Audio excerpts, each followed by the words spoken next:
kan. Nah, itu salah satu faktor ya mengapa Pak Prabowo merasa harus ketemu dengan Ibu Mega gitu. Tapi ada juga persoalan yang lain dong. Persoalan lain itu apa? Itu tadi kan kenyataannya beban politik yang ditanggung oleh Pak Jokowi itu ngimbasnya ke Pak Prabowo gitu loh. Dia kena ininya juga ya.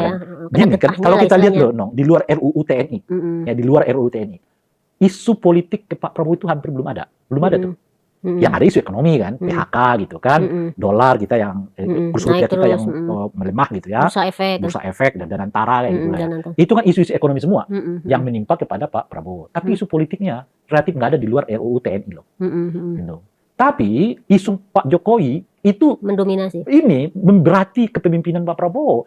Kenapa gitu? Karena orang melihat Pak Prabowo itu seiring sejalan dengan Pak Jokowi gitu. Nah, isu masuk lagi ke ijazah nih dipersoalkan orang kan, posisi Arfi gitu ya, IKN gitu ya, dinasti politik gitu, perlindungan hak asasi manusia yang menurun gitu ya, demokrasi. Pernyataan apa namanya itu ya, Hasbi, Hasan Nasbi kan, makan dimasak aja gitu. Itu orang membacanya kok seperti pernyataan yang mengancam, mengintimidasi seperti ya gitu ya, yang orang lihatnya kaitannya itu dengan Pak Jokowi bukan dengan Pak Prabowo-nya karena Hasan Nasbi itu lebih dianggap sebagai lebih dekatnya dengan Pak Jokowi ketimbang dengan Pak Prabowo gitu.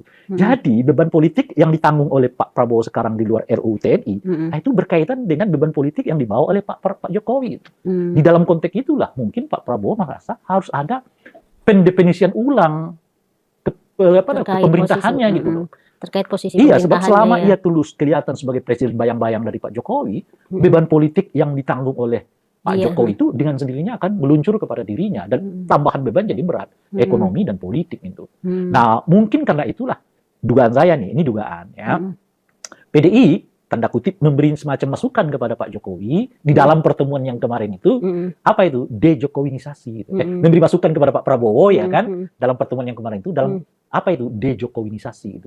Apa yang disebut dengan de-Jokowinisasi itu? Yang mengganti aspek-aspek dari orang yang dianggap dekat dengan Pak Jokowi itu yang sekarang berada di dalam kekuasaannya Pak Prabowo.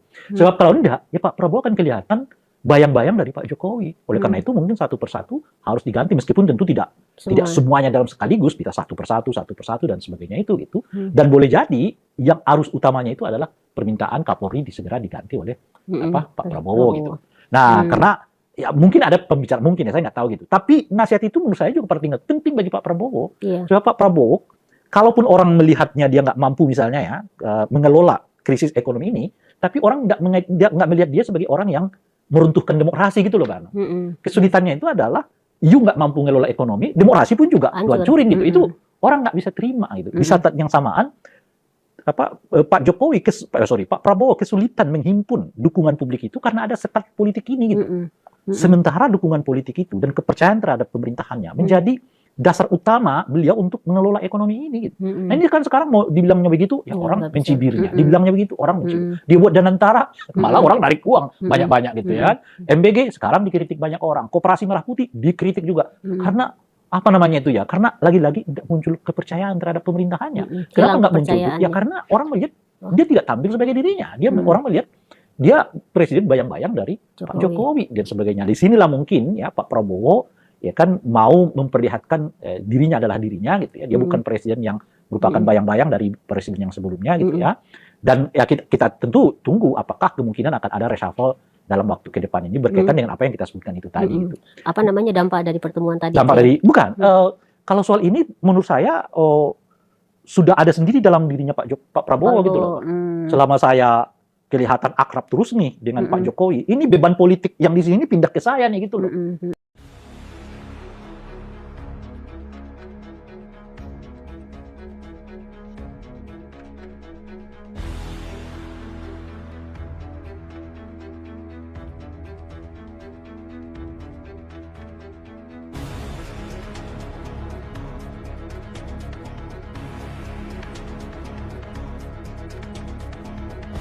Gibran tidak bisa dikendalikan. Maka lahirlah skenario-skenario gila itu. Skema pencopotan, tekanan ke MPR, distorsi hukum, semua dibungkus moralitas palsu. Tapi satu hal yang harus mereka tahu, rakyat Indonesia tidak sebodoh itu.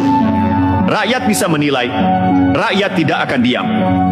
Jika engkau pernah memakai baret kehormatan, jangan rusak sisa kehormatan itu dengan manuver yang justru mencederai demokrasi.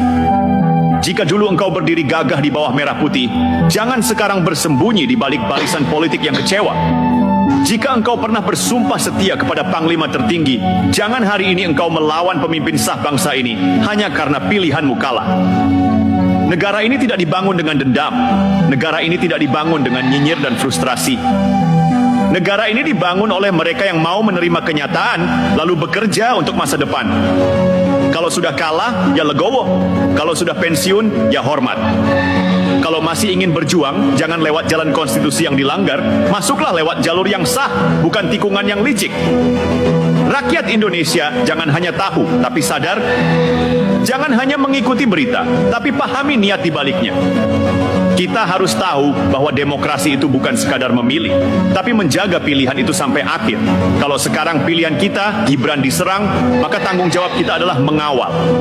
Jangan biarkan elit yang kecewa membajak sistem. Jangan biarkan dendam mengacaukan masa depan. Hari ini kita jaga Gibran, besok Gibran akan jaga bangsa ini. Dan kalau waktu nanti datang untuk memilih lagi, maka pilihlah bukan sekadar yang lantang bicara, tapi yang sudah terbukti berdiri di tengah badai dan tidak goyah, karena Indonesia butuh pemimpin, bukan pemain sandiwara. Biasa. Baru kali ini sejarah mencatat, sekelompok purnawirawan TNI yang dulu bersumpah membela negara, sekarang malah sibuk mengganggu stabilitasnya. Bukan melindungi konstitusi, tapi justru mau melabraknya. Bukan menjaga kedaulatan, malah jadi pion politik pecundang yang gagal di Pilpres 2024. Dan lucunya, semua ini demi satu nama yang sudah jelas-jelas ditolak. Mayoritas rakyat, Anies Baswedan. Mari kita bicara apa adanya. Ini bukan sekadar wacana pencopotan Wakil Presiden Gibran Rakabuming Raka. Ini sabotase politik yang dibungkus dengan embel-embel keprihatinan nasional. Padahal yang sebenarnya terjadi, sakit hati yang tidak selesai, dendam politik yang belum tuntas, dan ambisi kekuasaan yang kelewat lapar. Purnawirawan yang dulu dielu-elukan karena jasa, hari ini malah jadi alat. Alat dari siapa? Dari Anies Baswedan, yang masih belum bisa terima kenyataan kalau mimpinya jadi presiden dipatahkan rakyat lewat kotak suara. Dan parahnya mereka berkoar-koar seolah-olah sedang menyelamatkan bangsa. Padahal yang ingin mereka selamatkan cuma satu, kepentingan politik Anies dan jaringan antek-antek Yaman yang berdiri di belakangnya. Ya, ini bukan bualan. Kita tahu betul arah aliansi politik Anies selama ini. Dekat ke tokoh-tokoh Islamis transnasional, sering memanfaatkan isu identitas, dan kini mulai memanfaatkan wajah-wajah tua dari militer yang sudah pensiun dan kehausan panggung. Mereka ingin Gibran dicopot. Gibran, wakil presiden yang SAH, dipilih oleh 58% suara rakyat. Mereka ingin Gibran diturunkan, hanya karena ambisi Anies ingin naik lagi. Mereka ingin Gibran disingkirkan, padahal konstitusi tak pernah memberi ruang untuk pencopotan hanya berdasarkan selera dan opini kelompok kecewa. Sekarang pertanyaannya, sejak kapan suara purnawirawan lebih sah dari suara rakyat? Sejak kapan dendam pribadi bisa jadi dasar mengubah susunan pemerintahan? Dan lebih penting lagi, apakah para purnawirawan ini masih loyal pada negara atau sudah resmi jadi tim sukses bayangan yang beroperasi untuk melunasi kegagalan Anies? Gibran bukan anak siapa. Gibran adalah wakil presiden Republik Indonesia. Dipilih dengan sadar oleh Prabowo Subianto, seorang jenderal dan negarawan yang paham benar arti loyalitas dan kedaulatan. Tuduhan bahwa Gibran adalah hasil intervensi Jokowi hanyalah propaganda murahan yang dibumbui dengan rasa iri dan kecewa dari kubu yang kalah. Prabowo sudah menjelaskan dengan terang bahwa ia memilih Gibran bukan karena tekanan tapi karena kebutuhan. Butuh energi muda, butuh sosok segar yang paham zaman, butuh figur yang bisa mengawal transisi menuju Indonesia emas. Dan nyatanya rakyat sepakat. Jadi ketika 8 poin usulan ngawur dilontarkan, termasuk soal pencopotan Gibran, maka itu bukan aspirasi negara. Itu manuver politik. Itu bukan peringatan militer. Itu ancaman sipil berseragam masa lalu yang mencoba mendikte masa depan. Dan bahayanya, mereka menempuh jalur yang bisa memecah belah bangsa, melawan konstitusi, menekan MPR, menebar narasi ketidakstabilan, dan membuka celah perpecahan. Kalau ini dibiarkan, maka satu presiden bahaya akan lahir. Siapapun bisa dicopot hanya karena tidak disukai. Wakil presiden bisa dijatuhkan hanya karena tidak cocok dengan kepentingan kelompok elit yang haus kuasa. Dan ini jelas-jelas pelanggaran terhadap demokrasi. Sekarang kita harus tegas. Waspadai gerakan terselubung ini. Waspadai para purnawirawan yang haus pengaruh. Waspadai skenario pecundang yang mencoba menang lewat jalur belakang. Gibran adalah wakil presiden. Titik. Ia sah. Ia konstitusional. Ia dipilih rakyat. Dan ia akan menyelesaikan tugasnya. Jangan biarkan kelompok frustrasi menjadikan negara ini alat eksperimen politik. Kita harus kawal pemerintahan Prabowo Gibran sampai tuntas. Dan saat 2029 tiba, kita punya waktu untuk memilih ulang. Tapi bukan hari ini, bukan dengan cara curang, dan bukan lewat dalih konstitusional yang dipelintir. Baik, kita masuk ke bagian yang lebih dalam, lebih tajam, lebih jujur. Karena hari ini publik berhak tahu siapa sebenarnya yang bermain di balik layar. Pertama, kita bicara soal para purnawirawan. Yang muncul di publik bukan cuma sekadar wajah-wajah senior militer, tapi aktor-aktor yang selama ini punya rekam jejak politik penuh manuver. Banyak di antara mereka memang pernah berdiri gagah membela negara, tapi setelah pensiun, tidak sedikit yang nyungsep jadi broker politik. Mereka ini bukan lagi bagian dari struktur pertahanan negara, tetapi bertingkah seolah-olah masih punya kewenangan. Mereka kumpul, membuat pernyataan sikap, menyusun usulan 8 poin, dan menyebarkannya di ruang publik. Yang paling kontroversial, tentu saja ide pencopotan Gibran. Pertanyaannya, siapa yang membiayai, siapa yang mendorong, dan siapa yang diuntungkan? Jawabannya berputar ke satu nama, Anies Baswedan. Anies bukan sekadar politisi lokal. Ia sejak lama dikenal sebagai figur yang didukung kelompok-kelompok Islamis lintas negara, termasuk yang punya garis keras dan ideologi konservatif ekstrim. Banyak dari jaringan ini punya basis pemikiran dan aliran dana yang bersinggungan dengan poros Timur Tengah, khususnya Yaman, dan beberapa dari mereka secara aktif menyusup ke dalam organisasi sipil dan militer pensiunan di Indonesia. Yaman jadi simbol di sini. Bukan karena fisik negara itu, tapi karena banyak tokoh transnasional dari sana dengan jalur diaspora atau ideologi Wahabi yang menjadikan Indonesia sebagai target soft power ideologis mereka. Dan siapa yang jadi pintu masuk paling empuk untuk narasi itu? Ya, Anies Baswedan. Retorika religiusnya, citra islaminya, dan manuver politik identitas yang sudah pernah terbukti waktu Pilkada DKI dulu adalah contoh konkret bagaimana ia pandai memanipulasi sentimen keagamaan demi kekuasaan. Kini, ia mencoba strategi yang sama, tapi kali ini dengan menggandeng purnawirawan yang kecewa dan sudah habis masa pakainya dalam pengaruh militer aktif. Mereka tahu Gibran adalah penghalang. Jika Prabowo Gibran solid sampai 2029, maka peluang Anies untuk comeback nyaris habis.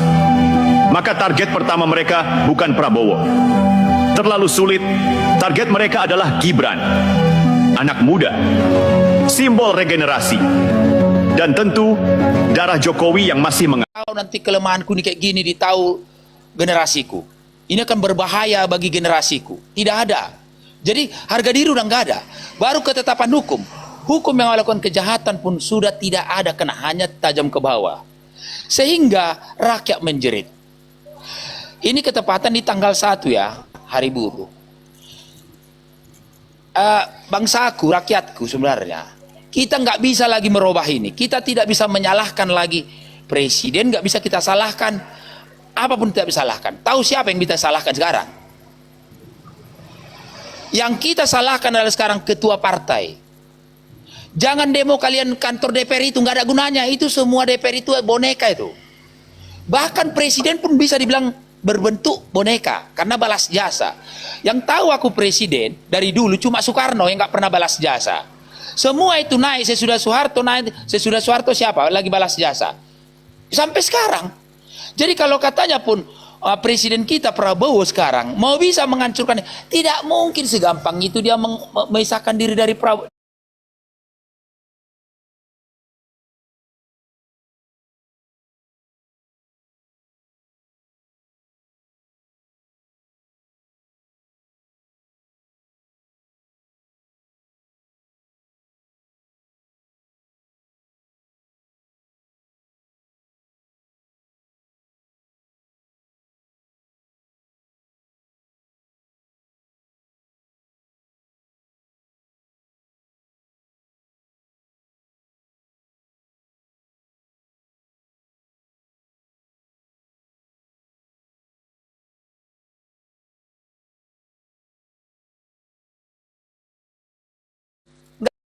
nggak menaik, kena anggotanya nggak mau dia dilindunginya, nggak digolkan undang-undang itu. Semua juga polisi pun begitu. Kapolri yang milih kan presiden dan disisakan DPR. Kalau kata DPR sebenarnya, presiden tolong Kapolri itu tegas gini, ya bisa. Presiden pun sebenarnya gitu, bisa dibuang DPR. Yang kunci siapa? Ketua partai itu. Jadi kok bingung sekarang ini kuncinya ketua DPR itu kalau perlu ketua DPR, ketua partai itu tarik itu. Itu yang bikin semua supaya rakyat ini tersalurkan semua. Kalau mau merubah itu nggak bisa. Kenapa? Kalau kau demo nanti presiden atau Kapolri nggak ada gunanya. Kenapa? Orang kepentingan gini kok kan? Ini kan kepentingan semua. Dulu aku waktu kecil Pak, aku tahu presiden itu adalah suara Tuhan katanya. Baru yang mulia, hakim agung, hakim yang mulia. Ternyata apanya yang mulia? Jadi nggak ada lagi cerita sekarang nggak ada yang mulia. Sekarang ini yang dianggap mulia, yang dianggap orang suci, yang dianggap oleh panjang tangan Tuhan itu omong kosong. Makanya sekarang